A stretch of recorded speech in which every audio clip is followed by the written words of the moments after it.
Welcome into midweek adjustments. Normally, this time of week, we look ahead to Saturday's game, but there is no game. There's just bowl preparations here. So I guess as we look ahead to South Carolina versus Wisconsin on January the 1st, we should maybe grade the Gamecocks. We'll start with the quarterbacks, Corey Miller. I think they're doing okay there. I think they're good, and for folks that's been following me and know me, Brian, that's a big capital A+++ for Connor Shaw. Listen, 20 touchdowns, 1 interception on the season. The guy's phenomenal. Coming in the Missouri game on the road, in overtime, getting a big W, replacing Dylan Thompson. Connor Shaw's been great running the football, throwing the football at a high percentage.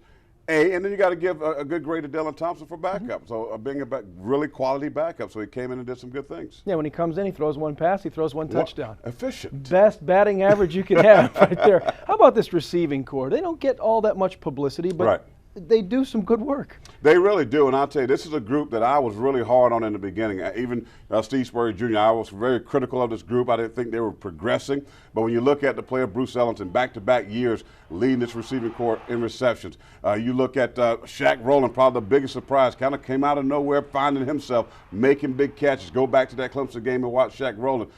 Jones, you can just continue to go on and on. I thought the receiving corps did a lot of great things. My grade for them is a B-, not an A, but I thought they made some really good strides during the course of the season. Talked about Shaq Rowland being a surprise. I think we all knew out of the backfield that Mike Davis had some talent. I don't think we knew he was this good. As he is a beast. He is an absolute beast, and the guy. But kind of, if you look at Mike Davis down the stretch, I thought he started to kind of get hurt, banged up, maybe too many carries. He was coming in and out of the game. He started and then led most of the way for the SEC in rushing. And then down the stretch, the guys kind of passed him. So Mike Davis, I think, a great year. I got to give him a B+. I can't give him an A because I thought he faltered down the stretch, Brian. I thought he had some issues with his injuries and then couldn't finish the way that he probably wanted to finish. Look across the ball now to the defense, which is going to be critical against Wisconsin. They are just going to run it down your throat. They have two running backs, Gordon and White, that have combined for almost 3,000 rushing yards just between the two of them. Amazing. So you know it's coming, but can they stop it?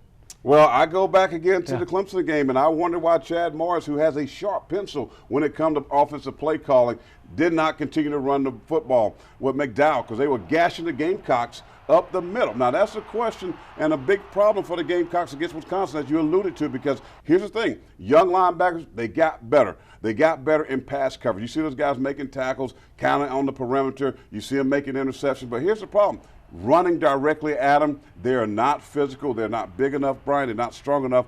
Could be a potential problem. I got to give them a B- because I thought they did mature during the course of the year. But still, a problem for me watching those guys trying to stop the run. They will be tested against Wisconsin, as Kevin would say, the Mighty Badgers. The Mighty Badgers. They are coming. They are coming, and they are coming loaded for bear, no doubt about it. About 30 seconds left. Overall team grade at this point, 10-2, top 10 team. What do you give them? 10-2, and you got an opportunity to win 11 again for the Gamecocks. Again, they've been in the Capital One Bowl against Wisconsin. 11 wins, impressive. 10 wins, impressive.